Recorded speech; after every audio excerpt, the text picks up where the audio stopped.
Hi, I'm Emma. Welcome to Hidden Finance. If you're earning more than ever but still feel like you're standing still, you're not alone. Here, we uncover the quiet systems shaping your money, income traps, rising costs, lifestyle inflation, and the hidden psychology that keeps even high earners feeling stuck. No hype, no shortcuts, just clear thinking and practical strategies that actually move the needle. If you're ready to stop reacting to money and start directing it, this is where we begin. A quiet Saturday afternoon. Glass walls, soft lighting, polished metal tables. Inside the store, everything feels calm, intentional, almost sacred. A man stands in front of a display phone. The device in his pocket still works. The screen carries a thin crack across one corner. The battery drains faster than it used to. Nothing catastrophic, nothing urgent. But standing here, surrounded by flawless objects, the old phone suddenly feels tired. Not broken, just slightly out of place. So the mind begins its quiet negotiation. This could help with work. A faster processor means more productivity. A better camera means better memories. Within 10 minutes, the decision feels completely rational. $1,200 later, he walks out of the store holding a small white box.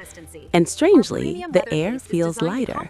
There is a brief moment of triumph. A subtle internal whisper appears. Life must be going well if this feels normal.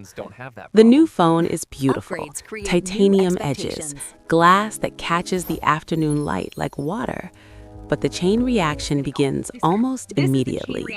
Back in the car, he reaches for the charging cable sitting in the cup holder. The cable is frayed, bent near the connector, wrapped with a small piece of tape from months ago. And suddenly, it looks embarrassing next to the new device. It feels wrong to connect a masterpiece of engineering to something that costs $5. So the mind solves the tension. A MagSafe charger will look cleaner. $40. Problem solved. At home, the new phone rests on the nightstand. But something else now feels off. The plastic phone case that protected the old phone suddenly looks ridiculous. Cheap plastic against titanium. The mind quietly insists. If the phone is premium, the case should match it. $60. Leather. Now everything feels coherent again. For a moment. Until the headphones appear. Old wired earbuds, slightly tangled. They still work perfectly, but they don't belong to this new world. Wireless earbuds would complete the experience. $250. 48 hours pass. The original purchase was $1,200. The final spending quietly reached $1,600. No alarms went off. No reckless decisions were made. Every purchase felt reasonable in isolation. And that is the strange part. Most people believe overspending happens because someone lacks discipline. But more often, spending grows from something far more subtle, a quiet psychological pressure. Objects begin to demand other objects. One upgrade quietly rewrites the standards for everything around it. The phone changes the charger changes the accessories change the expectations, and slowly, without noticing, a person is no longer buying tools. They are building a world that must remain visually and emotionally consistent. This pattern appears everywhere. A new kitchen cabinet makes the refrigerator look outdated. A luxury car suddenly makes a cheap pair of sunglasses feel out of place. A designer bag quietly changes where dinner feels acceptable. The mind searches for harmony, but harmony can be expensive. Because once the first piece moves, the rest of the puzzle begins shifting with it. And that raises a quiet, uncomfortable question. If one small upgrade can quietly reorganize an entire lifestyle, how many financial decisions were never truly decisions at all? To understand why this spiral happens, we need to travel backward. Not 10 years, not 50, but more than 250 years. Paris. The year is 1765. A philosopher named Denis Diderot lives in a small apartment filled with books. His work helps shape one of the most ambitious intellectual projects of the Enlightenment, the Encyclopedia. His ideas influence kings, scientists, and writers across Europe. But his finances tell a different story. Diderot is brilliant and completely broke. His home reflects this life of quiet struggle. The carpet is worn thin from years of footsteps. The desk is scratched and stained with ink. A wooden chair creaks each time he sits down to write. None of it matches. None of it is impressive. But strangely, none of it bothers him, because everything belongs together. Old desk, old rug, old clothes. The environment feels humble but harmonious. Then, one unexpected event changes everything. Catherine the Great, Empress of Russia, hears about Diderot's financial hardship. She admires his work, so she offers an extraordinary gift. She buys his personal library for a large sum, roughly the equivalent of $50,000 today, while allowing him to keep the books. Overnight, the struggling philosopher becomes financially comfortable. For the first time in years, he decides to buy something luxurious, a beautiful scarlet dressing gown. Silk, elegant, rich with a deep red color. When he puts it on, he feels transformed. The robe carries the quiet authority of wealth and refinement. But when Diderot sits down at his desk to write, something begins to disturb him. The desk looks terrible. Scratches, ink stains, wood beginning to warp. Next to the magnificent robe, the desk suddenly feels offensive. So he replaces it. A polished mahogany writing desk arrives. Now, the robe and the desk feel perfectly matched. Harmony is restored. Until Diderot looks down. The rug. The rug now looks like a rag dragged in from the street. It clashes with the elegance of the desk. So, the rug must go. A new Damascus carpet replaces it. Soft, expensive. Now, the desk and rug feel balanced. Until the curtains begin to look cheap. Then the chair, then the paintings on the wall, then the mirrors. Object by object, the entire room begins transforming. Each new purchase solves one tension and creates another. Weeks pass, then months. By the end of the transformation, Diderot owns a room filled with elegant furniture, expensive fabrics, and polished decor. And something unexpected happens. The money is gone. The philosopher who briefly tasted wealth slowly returns to the same financial struggle he once escaped. Later in life, Diderot writes an essay reflecting on this strange transformation. Its title is hauntingly simple, Regrets on Parting with My Old Dressing Gown. Inside the essay appears a single line that feels almost like a confession. I was the absolute master of my old robe, but I have become a slave to my new one. This moment revealed a hidden rule of human behavior. When a new possession enters life, especially a prestigious one, it quietly raises the standard for everything around it. Psychologists later gave this phenomenon a name, the Diderot Effect. One object becomes the anchor.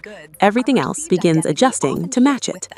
The robe demanded the desk demanded the rug demanded the curtains, not because any of them were broken, but because the mind craves consistency. The external world must match the internal story, and once that story changes, the spending rarely stops where it began. So here is the unsettling realization. The robe did not complete Diderot's life, it quietly rewrote the rules of it, and that raises an even deeper question. If one beautiful object can reshape an entire environment, what happens when the robe becomes a car, a house, or an identity we cannot afford to maintain? The story of the red robe did not end in the 18th century. It simply changed costumes. Today, the robe might be a luxury watch, a new car, a kitchen renovation, or a sleek exercise machine sitting in the corner of a living room. The pattern remains exactly the same, because the real engine behind the Diderot effect is not objects, it is identity. Humans carry an invisible script about who they are. A Honda Civic person, a budget traveler, someone who shops at thrift stores without a second thought. Within that identity, life feels comfortable. The expectations match the environment. Cheap sunglasses do not feel embarrassing. A simple dinner feels perfectly normal. Nothing feels out of place. But sometimes, a single purchase quietly rewrites the script. Imagine someone buying a luxury sports car. For years, that person lived comfortably in jeans and sneakers. Fast food stops felt normal. Furniture from IKEA felt perfectly acceptable. Then one afternoon, the sports car appears in the driveway. Suddenly, the identity shifts.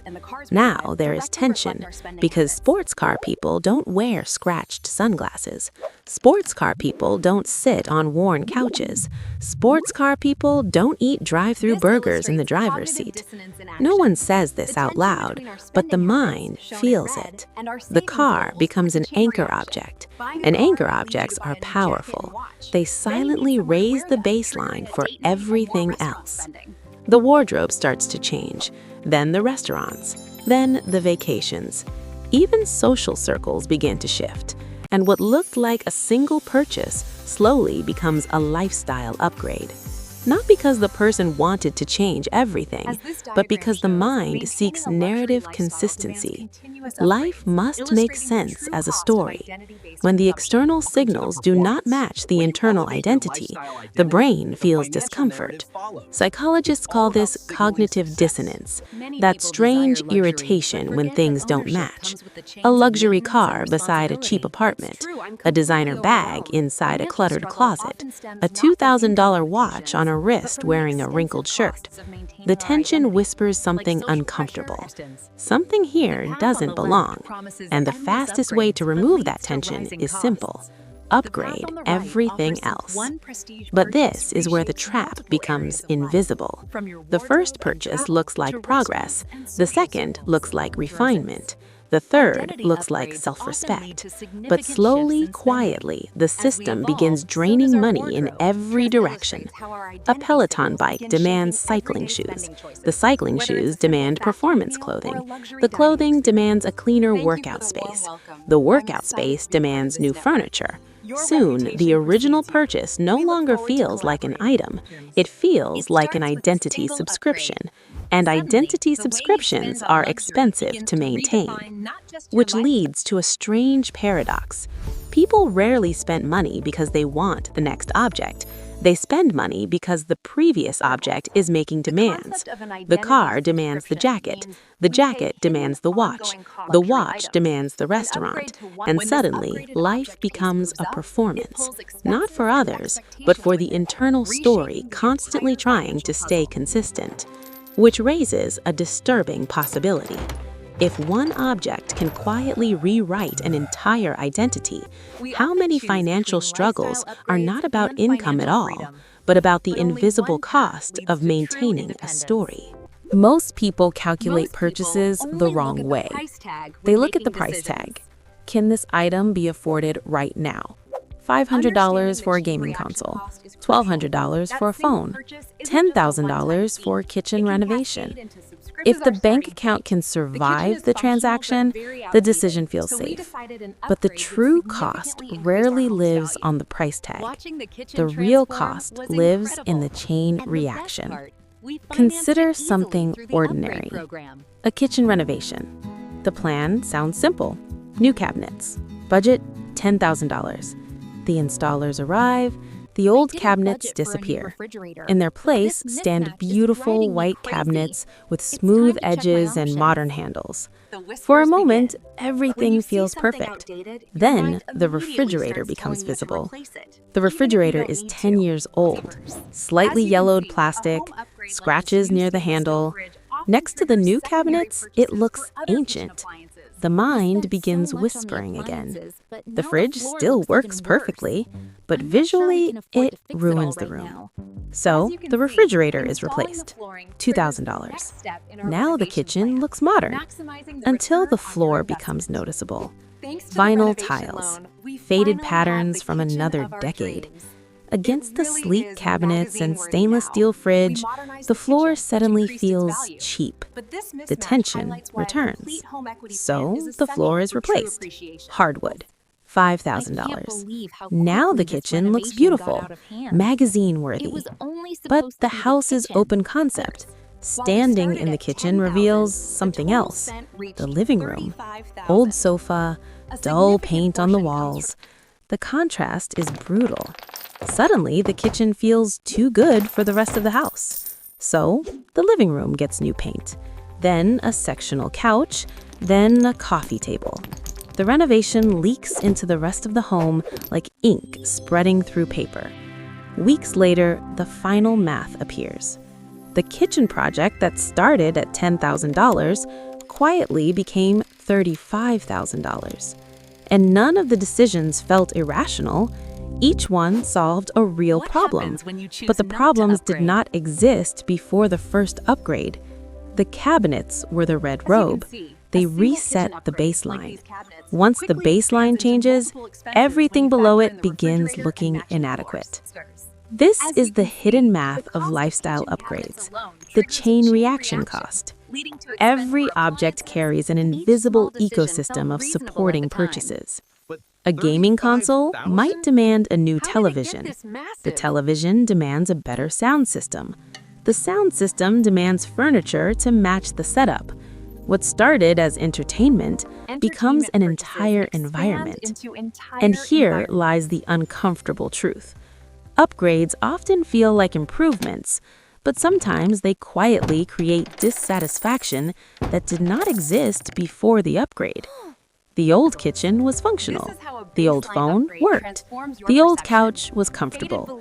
But once the first upgrade enters the system, contentment begins dissolving. And slowly, almost invisibly, a person stops owning their things. They begin maintaining them. Which leads to one final realization. If upgrading objects can quietly reduce freedom instead of increasing it, what would happen if someone deliberately did the opposite? There's a strange idea hidden inside the story of the red robe. It is not really about spending money. It is about freedom. When Diderot wore his old robe, life was simple. Ink stains did not matter. Dust on the desk was invisible. The chair creaked, but it carried the weight of his thoughts just fine. Nothing in the room demanded perfection. The objects served the man. But the moment the scarlet robe arrived, something subtle changed. Suddenly, the room was no longer a place to live. It became a place to maintain. The desk had to match the robe. The rug had to match the desk. The curtains had to match the rug. The environment turned into a system that needed constant correction, and the philosopher slowly became its caretaker. 3 centuries later, the same pattern quietly appears everywhere. A brand new white couch enters the living room. For the first few days, it feels luxurious, but then the rules begin forming. No red wine near the couch. No muddy shoes in the house. Maybe the dog should stay off the furniture now. Friends visit less casually. Laughter becomes slightly more careful. The couch is beautiful, but something invisible has been traded for it. Ease. Sometimes upgrades do not expand life, they narrow it. A perfectly polished kitchen becomes a place no one wants to cook in. A luxury car becomes something that cannot be parked in half the city. A designer outfit becomes something worn only when everything else feels good enough. Slowly, quietly, life begins organizing itself around protecting objects. And that is where the deeper lesson of the Diderot Effect reveals itself. The real wealth of a life is not the objects inside it. It is the freedom of movement between them, the ability to sit anywhere, eat anywhere, live without worrying whether something expensive might be damaged. Because once objects become too precious, life begins shrinking around them. This realization leads to an unusual strategy. Not a strategy of deprivation, but a strategy of control. Some people deliberately keep their anchor items humble.